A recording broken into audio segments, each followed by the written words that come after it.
네, 안녕하세요. AWS의 솔루션즈 아키텍트 백승용입니다. 세션에 참석해주셔서 매우 감사드립니다. 저는 오늘 스마트한 클라우드 스토리지 비용 관리 전략이라는 제목으로 테크니컬 어카운트 매니저이신 정원진님과 함께 고객들께서 보다 클라우드 스토리지를 비용 효율적으로 사용할 수 있는 방안에 대해서 이야기를 드리고자 합니다. 네, 오늘의 아젠다는 폭발적으로 증가하는 데이터, 그리고 이에 따른 여러 가지 도전 과제들과 모든 워크로드를 지원할 수 있는 AWS의 클라우드 스토리 서비스들과 이 스토리 서비스를 제공을 하고 있는 스마트한 비용 관리 방안들에 대해서 이야기를 드리고자 합니다.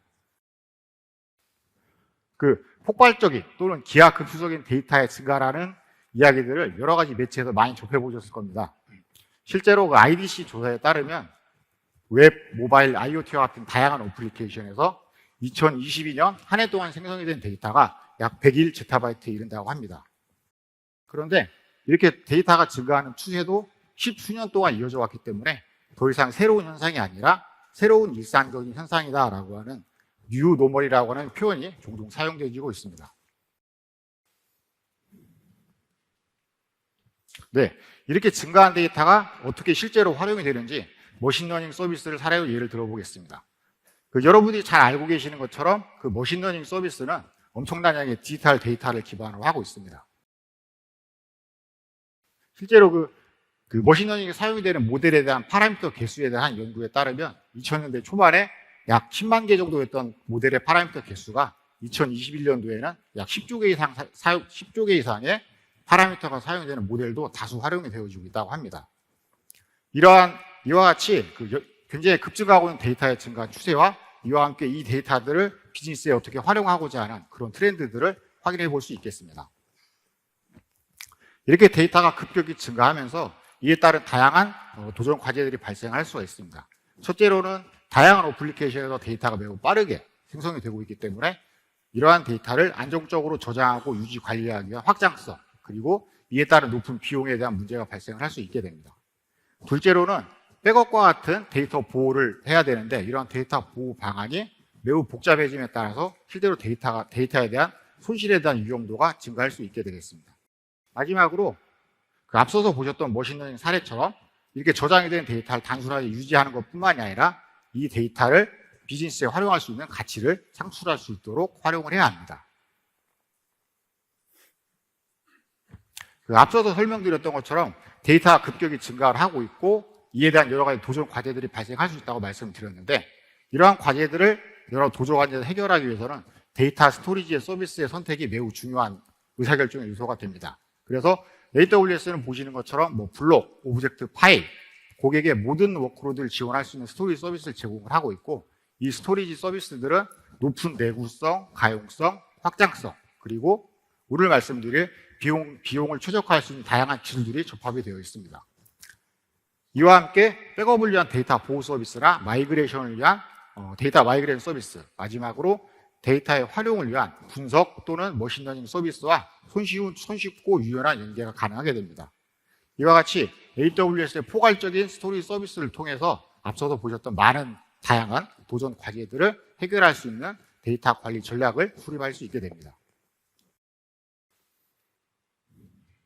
앞서서 AWS 데이터 스토리 서비스들이 다양한 비용 최적화 기술들이 적용이 되겠다고 말씀을 드렸었습니다. 그래서 오브젝트, 블록, 파일, 각 스토리지 서비스의 유형에 따라서 적용되어져 있는 기술은 조금씩 다릅니다. 그래서 오늘 이 시간에는 각각의 서비스에 적용이 되어 있는 스토리지 비용 최적화 기술들이 무엇이 있고 이러한 기술들을 활용을 해서 어떤 고객사에서 어떻게 활용을 해서 비용을 최적화하셨는지 이런 부분들을 알아보는 시간을 갖도록 하겠습니다. 네. 그리고 마지막으로 클라우드 스토리지의 비용 최적화를 위한 모험 사례라고 말씀드릴 수 있겠는데요. 첫째로 비용에 대한 부분을 분석을 하고 개선을 전담할 수 있는 팀을 구성하시는 것을 권장을 드리고 있습니다. 근데 물론 이러한 상황은 각 고객사의 상황이나 조직의 상황, 여건에 따라서 구성하실 수 있고 못할 수 있는 부분이 되겠습니다. 두 번째로는 워크로드에서 사용되어야 하는 스토리지와 요건을 파악을 하시는 겁니다. 그리고 파악하신 요건을 토대로 가장 적합한 스토리를 선택하고 사용을 하시는 겁니다. 이때 고려가 되어야 될 점들이 데이터의 유형, 내구성, 가용성, 성능 또는 액세스 패턴 같은 부분들을 분석을 하시는 부분이 중요하다고 말씀드릴 수 있겠습니다. 다음으로 앞서서 설명드렸던 워크로드의 분석을 통해서 해당 워크로드에 사용되기 위한 사용을 하기 위해서 선택된 스토리지 서비스에서 여러 가지 비용 절감 기술을 제공을 하고 있는데 이 절감 기술들을 최대한 활용하시는 걸 권장을 드립니다. 이 기술들을 활용을 하심으로써 일반적인 스토리지 사용 형태보다 더 높은 비용 절감을 얻을 수 있게 됩니다.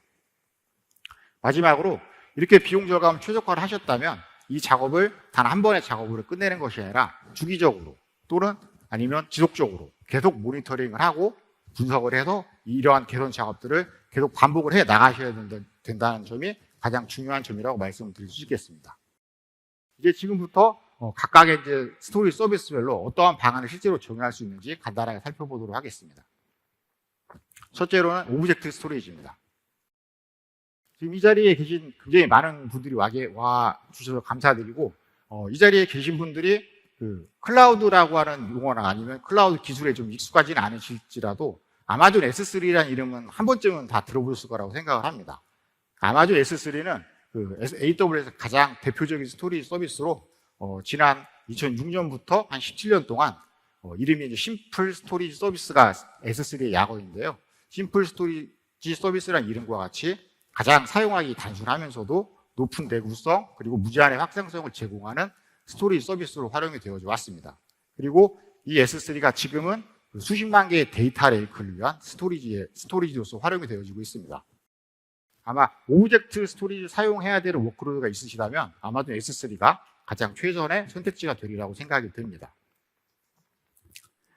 가장 먼저 비용 최적화를 위한 S3의 기능 중에 그 스토리지 클래스라고 하는 것을 말씀을 드려보겠습니다. 그 아마존 S3는 앞서 모범 사례에서 말씀드렸던 것처럼 워크로드의 요구 조건에 맞는 워크로드의 요구 조건에 가장 적합한 스토리지를 사용하기 위해서 사용할 수 있는 스토리지 클래스라는 기능을 제공을 하고 있습니다. 보시는 것처럼 약 한 7가지 정도의 스토리지 클래스를 제공을 하고 있고요.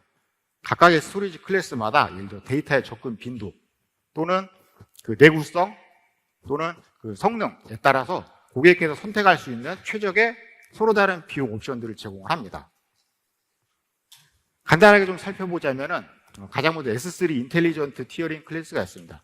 S3 인텔리전트 티어링 클래스는 고객들께서 데이터에 대한 액세스 패턴을 잘 모르실 경우에 그 알아서 자동적으로 진행화된 티어링을 제공해주는 그런 클래스가 되겠고요. 뒤에 가서 사례를 보면서 말씀드리겠습니다. 둘째로 S3 스탠다드 클래스는 처음 출시된 스토리지 클래스 모델이고 자주 액세스되는 데이터에 대해서 일반적으로 사용할 수 있는 스토리지 클래스가 되겠습니다. 이 스탠다드 클래스를 인프리퀀트 액세스와 원존 인프리퀀트 액세스까지 확대를 해서 예를 들어 자주 접근이 되지 않는 데이터나 아니면 재생성이 가능한 데이터들에 대해서 더 낮은 비용의 옵션을 사용할 수 있도록 제공을 해드리고 있습니다. 그리고 그 아카이브, 장기 보관을 위한 아카이브 데이터를 위해서는 그 오른쪽 끝에 보시는 것처럼 S3 글레이시어 클래스를 제공을 하고 있습니다. 성능적인 측면에서 봤을 때 S3 인텔리전트 티어링 클래스에서 S3 인스턴트 리트리벌 클래스까지는 그 밀리초, 1000분의 1초이죠. 그 밀리초 단위의 접근 성능을 제공을 하고 S3 글레이시어 플렉시벌 리트리벌과 딥 아카이브 클래스는 분에서 시간 단위의 접근 성능을 제공을 하고 있습니다. 보셔서 딱 이해가 되시겠지만 그 앞서서 워크로드의 분석이 중요하다고 말씀을 드렸고 즉 비용 최적화를 위한 가장 첫 걸음은 이 스토리지 클래스를 가장 워크로드에 적합한 클래스 선택해서 쓰시는 것이 그 비용 최적화의 시작점이라고 말씀을 드릴 수 있을 것 같습니다. 그 앞서서 말씀드렸던 스토리지 클래스의 선택과 함께 추가적으로 더 중요한 점은 그 데이터에 대한 액세스 패턴을 파악을 하는 것입니다. 잘 알고 계시는 것처럼 첫 번째, 데이터가 처음에는 쌓였다가 처음에 자주 액세스되다가 이후에 자주 액세스 되지 않는 데이터, 이러한 패턴은 이제 알고 있거나 예측이 가능한 데이터 패턴이라고 액세스 패턴이라고 부르고 있고요. 두 번째로는 알 수 없거나 지속적으로 변경이 되는 데이터의 액세스 패턴이 있을 수 있습니다. 이 두 가지 액세스 패턴에 따라서 서로 다른 비용 최적화 전략을 선택을 해서 적용을 하셔야 됩니다.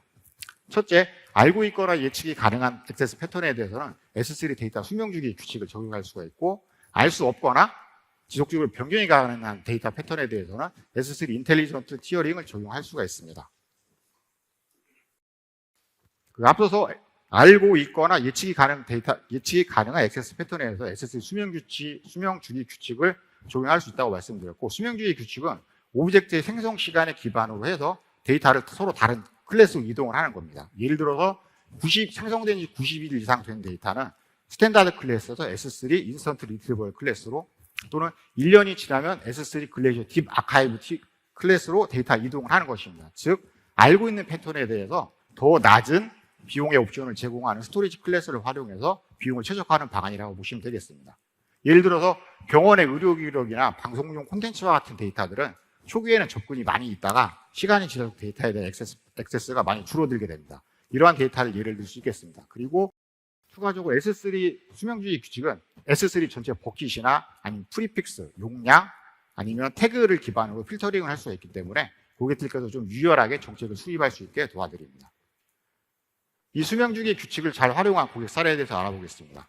그 인스턴트 메시징 앱으로 유명한 그 스냅챗은 매일 3억 6천만 명 이상의 사용자가 사용자의 이미지하고 비디오를 업로드를 하고 서로 공유를 하게 됩니다. 이 스냅챗은 약 2엑사바이트 이상의 데이터를 S3 데이터 수명주기 규칙과 S3 글레이셔 인스턴트 리트리버블 클래스를 사용해서 저장을 함으로써 그 연간 수백만 달러의 비용을 절감하고 계신 사례입니다. 다음으로 알 수 없거나 지속적으로 변경이 되는 데이터 액세스 패턴에 대해서는 인텔리전트 티어링을 적용할 수가 있습니다. 인텔리전트 티어링은 그 데이터의 접근 시간을 기반으로 액세스 패턴을 자동으로 분석을 합니다. 이 자동으로 분석한 데이터를 기반으로 해서 밀리초 단위의 접근 성능을 제공을 하고 있는 3개의 액세스 티어에 알아서 자동으로 데이터를 분산을 해줍니다. 그러므로 인해서 데이터에 대한 빠른 접근 성능과 비용 최적화를 동시에 자동화를 해줄 수 있게 됩니다. 그리고 추가적으로 아카이브 티어를 활성화를 하시게 되면 접근 성능은 분에서 시간 단위로 약간 늦어지게 되지만 조금 더 높은 비용 절감 효과를 누릴 수 있게 됩니다. 이 S3 인텔리전트 티어링은 2018년 출시가 되고 약 10억 달러의 비용 절감 효과를 실제로 실천하였고, 저희 홈페이지에 와서 보시면 여기에 대한 자세한 근거를 한번 더 확인해 볼 수 있을 것 같습니다. 이 인텔리전트 티어링을 활용한 고객 사례에 대해서 알아보겠습니다. 그 한 번쯤 들어보셨을 만한 그 셔터스톡은 약 150개 국에서 그 크리에이터들이 사용할 수 있는 이미지, 비디오, 음원 등을 공유를 해주고 서로 공유해서 사용할 수 있는 스토리지 플랫폼 서비스를 제공을 하고 있습니다. 이 스냅챗은 셔터스톡은 매일 20만 개 이상의 이미지가 업로드가 되고 있고, 현재에도 약 4억 3천만 개 이상의 이미지를 보유하고 서비스를 하고 있습니다. 따라서 지속적으로 증가하는 미디어 데이터에 대해서 안정적으로 데이터 저장하고 최적의 서비스를 제공할 수 있는 스토리지가 필요하였고, 2019년부터 S3 인프리퀀트 액세스 클래스를 활용하고 계셨었고, 2022년에는 약 16페타바이트의 데이터를 S3 인텔리전트 티어링을 적용해서 성능엔 전혀 지장이 없으면서 약 스토리지 비용 60% 가까이 절감하셨습니다. S3 인텔리전트 티어링은 이렇게 급격히 증가하는 데이터에 대해서 사용자의 고객들의 관리 편의성, 성능, 그리고 확장성까지 전부 해결해 드릴 수 있는 스토리지 클래스라고 말씀드릴 수 있겠습니다. 그 다음으로 앞서서 보셨던 모범 사례의 마지막 단계 기억하시겠지만 그 지속적인 비용 모니터링, 분석, 개선이라고 말씀드렸고, 이를 위한 도구인 S3 스토리지 엔진을 소개를 드리도록 하겠습니다. S3 스토리지 엔진은 그 조직 전체의 S3 스토리지에 대한 사용률, 그 다음에 정보들을 한눈에 파악할 수 있는 대시보드를 제공을 해줍니다. 그리고 이와 함께 비용 최적화 및 데이터 보호를 위한 모범 사례를 권장을 해드리고, 이 권장 사례를 기반으로 최적화를 할 수 있도록 즉시 조치를 취할 수 있습니다. 만약에 고객들께서 가지고 계신 계정이 여러 개가 있고 스토리지 버킷도 수백 개 이상 가지고 계시다면 이런 포괄적인 분석이 매우 어렵기 때문에 이 스토리지 렌즈의 사용을 적극 고려해 볼 수 있습니다. 이 스토리지 렌즈를 통해서 어떤 부분들을 해결할 수 있는지 알아보도록 하겠습니다. 첫째, 가장 빠르게 증가하는 버킷은 무엇입니까? 또는 수명주기 규칙 정책이 없는 버킷은 무엇입니까? 이런 질문들을 S3 스토리지 렌즈를 통하여 빠르게 확인하고 조치를 취할 수 있게 됩니다. 이게 좀 추가적으로 대용량 오브젝트를 S3에 업로드를 하실 때 이걸 병렬로 업로드하게 되는데, 이 병렬로 업로드를 하다가 실패를 하게 되면 그 오브젝트는 사용을 할 수 없게 됩니다. 하지만 그 이미 업로드된 오브젝트 파트들은 그 용량을 차지하고 불필요한 비용을 생성시키는 원인이 되게 됩니다. 이 부분을 S3 스토리지 렌즈에서 멀티파트 업로드 실패라고 하는 지표를 확인하시고 해당 데이터들이 있는지 없는지 있다면 삭제를 해서 불필요한 비용의 낭비를 줄일 수가 있게 됩니다. 좀 추가적으로 앞서서 보셨던 것처럼 데이터의 액세스 패턴이 비용 최적화에서 좀 중요한 부분이라고 말씀드렸습니다.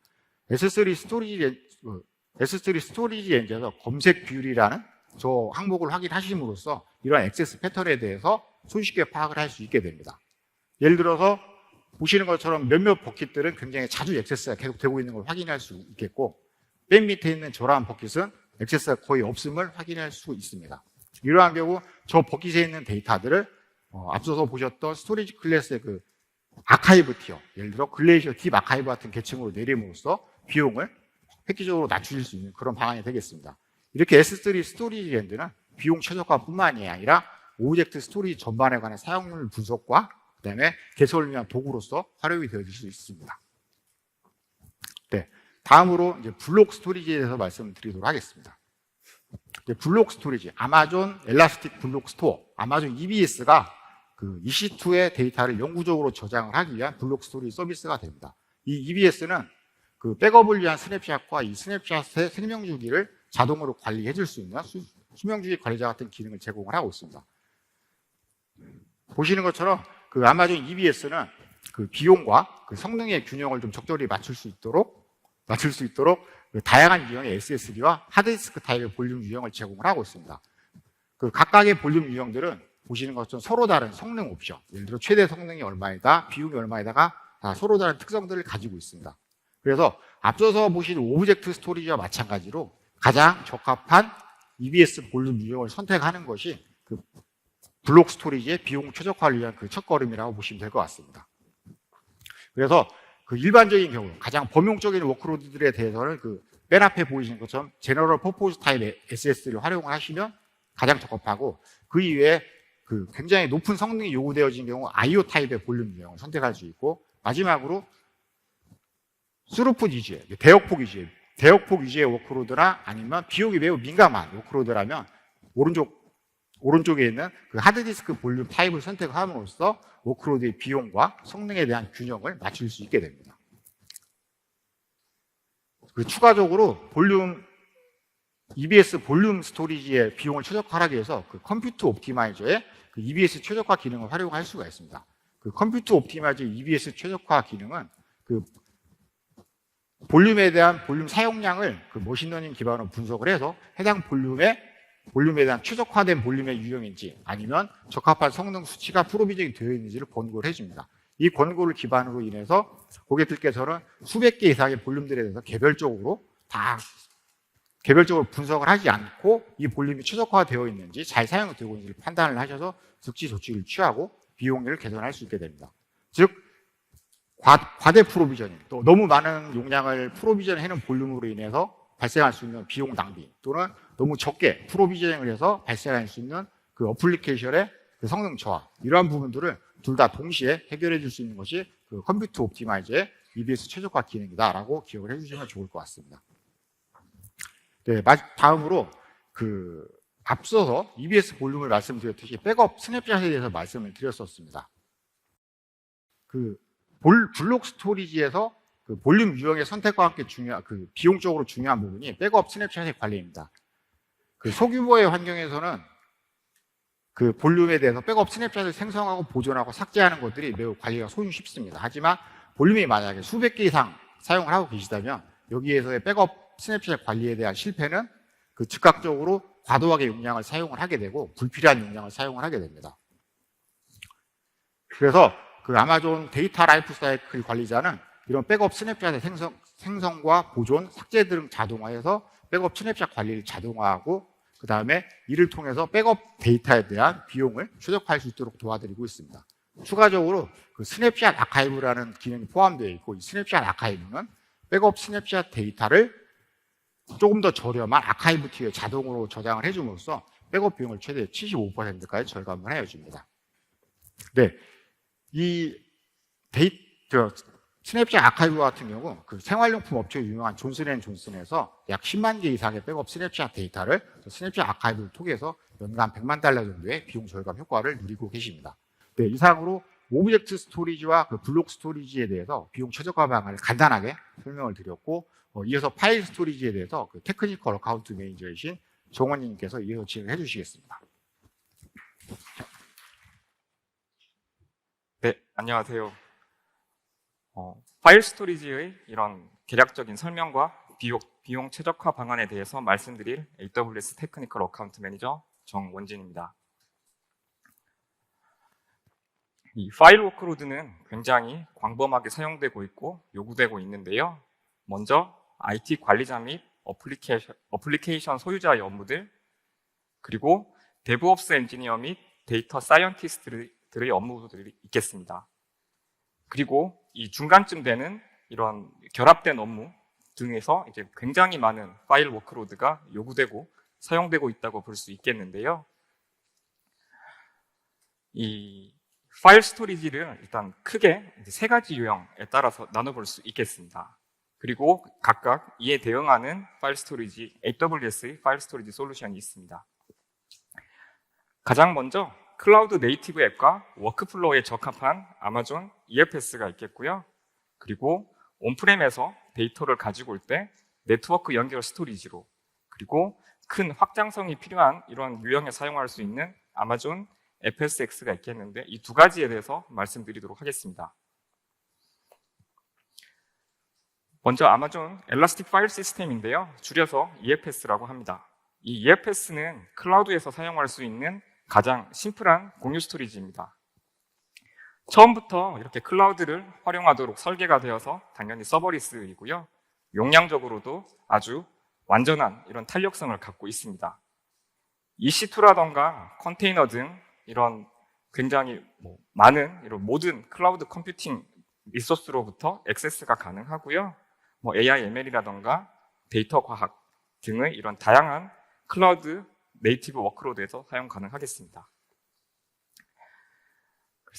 앞서 이 EFS를 이제 클라우드에서 시작된 이런 서버리스고 용량적으로도 완전한 탄력성을 가진 파일 스토리지라고 말씀드렸는데요. 이 EFS는 이 5S 특징으로 요약될 수 있겠습니다. 이 5S라는 것은 스케일, Survive, Serve, Security, Standards가 되겠는데요. 간단히 몇 가지 말씀드리도록 하겠습니다. 스케일적인 측면에서는 이제 페타바이트 이상의 용량까지 확장이 가능하고 수천 개 이상의 클라이언트에서 접속이 가능합니다. 서바이브적인 측면에서는 이런 11.9의 내구성과 멀티에이지, 선택적 리전 복제의 특징이 있겠고요. NFS 4.0과 4.1을 준수함으로써 스탠다드, 이런 표준의 특징을 갖고 있습니다. 이런 특징을 갖고서 좌측 하단에 보이는 홈 디렉토리라던가 소프트웨어 개발 환경이라던가 이런 다양한 업무에 활용될 수 있겠습니다. 그러면 이 EFS를 사용을 할 때 비용 최적화를 하기 위해서 어떤 방법을 사용할 수 있는지에 대해서 말씀드리도록 하겠습니다. 앞서 말씀드렸던 이 S3와 동일하게 EFS도 수명주기 관리를 사용할 수 있겠는데요. 이 수명주기 관리를 설명드리기에 앞서 좌측 중앙에 보이는 MAG, 원지에 대해서 잠깐 말씀드리도록 하겠습니다. MAG의 경우 멀티 어베일러빌리티 존이라고 해서 다중 가용 영역을 사용하는 것이고요. 원지의 경우에는 원존 또는 싱글존이라고 해서 하나의 가용 영역을 사용하는 것입니다. 다중 에이지의 복원력이 필요치 않은 경우에 싱글존을 사용할 수 있겠고요. 싱글존을 사용함으로 그만큼 비용이 저렴합니다. 좌측 하기에서 보시듯이 멀티 에이지와 원지의 비용을 비교를 해보았을 때 원지의 경우 약 50%의 비용이 발생하는 것을 볼 수 있겠습니다. 다시 수명주기 관리 정책으로 돌아와서 이 수명주기 관리 정책에서는 우측 중앙에 보이는 Infrequent Access 클래스, IA 클래스라고 하는데요. 이 IA 클래스를 활용하는 것이 핵심이 되겠습니다. 이 IA 클래스는 그 AWS에서 자주 액세스하지 않은 파일을 위한 클래스로서 제공하고 있는데요. 그만큼 비용이 저렴합니다. 좌측의 스탠다드와 우측의 IA 클래스를 비교를 해보았을 때 약 10% 미만의 비용이 발생하는 것을 볼 수 있고요. 따라서 이 IA를 활용하는 게 핵심이라고 하겠습니다. 수명주기 관리 정책에 따라서 일정 시간이 지난 뒤에 IA 스토리지 클래스로 옮겨서 이제 비용이 저렴한 IA 스토리지를 사용함으로써 비용을 줄일 수가 있겠는데요. 그 단위는 뭐 1일부터 7일, 14일, 90일까지 옵션에 따라서 선택하실 수 있을 것 같습니다. 1일의 경우는 이제 작년 하반기 정도에 출시된 옵션이고요. 이제 이 파일에 대해서 어느 정도 액세스 패턴을 아는 경우에 빨리 IA로 옮겨서 비용 절감을 하고 싶다 하는 경우에 좀 유동적으로 사용할 수 있는 옵션이라고 보시면 되겠습니다. IA를 사용하실 때 유의하셔야 할 점이 하나 있는데요. 하단에 보시면 액세스 비용이라는 것이 있습니다. 기가바이트당 월 0.011불의 액세스 비용이 발생하는 것을 볼 수 있는데요. 스탠다드에서는 없는 별도의 비용이라고 보시면 될 것 같습니다. 그래서 예를 들어서 이제 그 IA로 옮겨서 이제 스토리지 비용을 줄이고 싶어서 IA로 옮겼으나 예상치 못한 과도한 액세스가 발생하는 경우에는 오히려 스탠다드 클래스보다 비용이 더 많이 발생하는 경우가 있을 수 있으므로 액세스에 대한 패턴을 정확히 알지 못하는 경우에는 수명주기 관리는 사용하지 않는 것을 권장을 드리고, 패턴을 아는 경우에 액세스가 자주 일어나지 않는다 이런 경우에는 수명주기 관리를 사용할 수 있겠습니다. 그래서 이번에는 인텔리전트 티어링에 대해서 말씀드릴 텐데요. 앞서 IA 클래스의 경우 스탠다드에 비해서 약 10%의 비용이 발생하지만 별도의 액세스 비용이 발생한다고 말씀드렸습니다. 이 부분에 대한 그런 이슈라고 해야 할까요? 이런 부분을 해결할 수 있는 그런 기능으로 생각하시면 될 것 같은데요. 자주 접근되지 않는 파일의 경우에는 IA로 자동으로 전환을 하게 되고, 접근이 일어나는 경우에는 스탠다드로 자동으로 전환이 일어나게 됩니다. 따라서 이제 IA에 두고 사용을 할 때 예상치 못한 이런 많은 액세스로 인한 비용을 막을 수 있다고 보시면 될 것 같습니다. 따라서 이 스토리지 티어 간에 자동으로 전환이 일어나기 때문에 이 전환에 대해서는 비용이 발생을 하게 되고요. 별도의 모니터링 비용은 없고 기존의 EFS와 동일한 성능을 갖고 있습니다. 앞서 말씀드린 이 인텔리전트 티어링의 비용을 조금 더 자세히 살펴보도록 하겠습니다. 이 인텔리전트 티어링을 설명을 드릴 때 사실 이 절대적인 비용은 없기 때문에 보통 업계에서 이야기하는 그런 8대2 법칙을 가정을 하고 말씀을 드리도록 하겠습니다. 8대2 법칙이라고 하는 것은 이제 80%의 데이터는 자주 액세스되지 않고 20%의 데이터는 액세스가 된다라고 가정을 하는 법칙이고요. 이 EFS의 경우에는 80%의 데이터는 IA에 20%의 데이터는 스탠다드에 있다고 보시면 될 것 같습니다. 이 8대2 법칙을 따랐을 때 실제 비용을 환산을 해보면 매달 기가바이트당 0.09불의 비용이 발생하는 것을 보실 수가 있고요. 하단의 스탠다드 비용, 매달 기가바이트당 0.33불과 비교를 하면 비용이 비약적으로 줄어든 것을 확인하실 수 있겠습니다. 그리고 여기에서 이제 뭐 다중 에이지의 복원력이 필요치 않은 경우에는 우측의 원존을 활용을 해서 이보다 더 비용을 줄일 수 있겠고요. 원존을 활용하는 경우에는 약 반 정도의 비용, 매달 기가바이트당 0.047불의 비용이 발생하는 것을 보실 수 있겠습니다. 지금까지 EFS에 대해서 이런 비용 절감 방안에 대해서 알려드렸는데요. 액세스 패턴을 아는 경우에는 IA를 활용을 해서 비용을 절감하실 수 있겠고, 이런 액세스 패턴이 불규칙적이거나 잘 모르는 경우에는 인텔리전트 티어링을 통해서 비용을 절감하실 수 있겠습니다. 네, 이어서 아마존 FSX에 대해서 말씀드릴 텐데요. 이 FSX가 용어가 조금 생소해서 잘 모르겠다라고 하시는 분들이 많으실 수도 있는데, 사실 여러분들이 되게 많이 알고 있는 서비스이고요. FSX도 종류가 여러 가지가 있지만 오늘은 그 중에서도 FSX4 NetApp ONTAP, FSX4 윈도우즈 파일 서버 이 두 가지에 대해서 말씀드리도록 하겠습니다.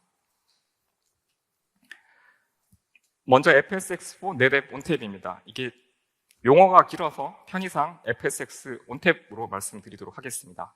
이 NetApp ONTAP 같은 경우에는 사실 지금도 아마 온프렘에서 파일 스토리지로 많이 활용하고 계실 텐데요.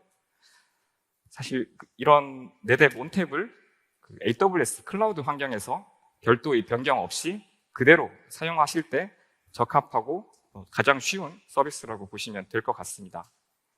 기존의 네뎁 온탭과 동일한 이런 기능을 제공함으로써 네뎁 온탭이 제공하던 이 데이터 관리 기능이라던가 자동 계층화, 중복 제거, 압축 이 기능을 그대로 사용하실 수가 있고요. 하단에 보이는 이런 다양한 나스 워크로드에 대해서 사용하실 수가 있습니다. 이 FSx 온탭을 보시면은 이제 AWS 관리형 서비스라는 용어가 눈에 띄실 텐데요. 이 AWS 관리형 서비스라는 것은 기존의 온프렘에서 네뎁 온탭을 사용하던 유저가 해야 되었던 일련의 작업들이 있겠습니다. 하드웨어 메인터넌스라던가 백업, 패치 작업 등 이런 작업들을 AWS에서 수행하는 것이라고 보시면 될 것 같습니다. 그래서 별도의 그런 신경을 써야 될 부분이나 그런 부분은 많지 않고요. 따라서 이런 온탭의 이런 성능과 AWS의 이런 민첩성과 확장성이 결합이 되어서 하단에 보이는 이런 다양한 업무에 활용할 수 있는 서비스입니다. 그러면 이 FSx 온탭에서는 이제 어떻게 비용을 절감을 할까요? 가장 먼저 이 데이터 티어링이 되겠습니다. 이 데이터 티어링이라고 하는 것은 이제 상대적으로 성능은 조금 낮고 이제 비용도 적게 나오는 커패시티 풀 티어와 이제 예상하시듯이 상대적으로 성능은 좀 더 좋고 비용은 조금 더 발생하는 이 SSD 티어, 이 두 티어를 온탭에 내장된 이 자동 데이터 티어링 기술로서 양방향으로 온로드, 오프로드를 통해서 이제 결론적으로는 이제 적은 비용으로 SSD 성능을 제공하는 데서 이제 비용 절감에 큰 도움을 줄 수 있겠고요. 이외에도 이제 온탭은 그 중복 제거, 압축을 통해서도 이제 비용 절감이 가능합니다. 그래서 이번 슬라이드는 인텔리전트 데이터 티어링과 중복 제거, 압축 이 두 가지를 모두 사용을 했을 때 어느 정도 비용이 절감될 수 있는지를 보여드리는 차트고요. 이제 일반적인 파일 시스템의 경우를 가정을 했을 때 인텔리전트 데이터 티어링에서는 약 66%의 비용 절감을 기대해 볼 수가 있고 중복 제거, 압축을 통해서는 66%의 비용을 절감을 기대할 수 있겠습니다. 사실 파일의 특성에 따라서 이제 중복 제거 압축에서 이게 30%가 될 수도 있고 50%가 될 수도 있고 더 많은 경우에 80%가 될 수도 있겠지만 일반적인 경우에는 50에서 66%로 가정을 하고요.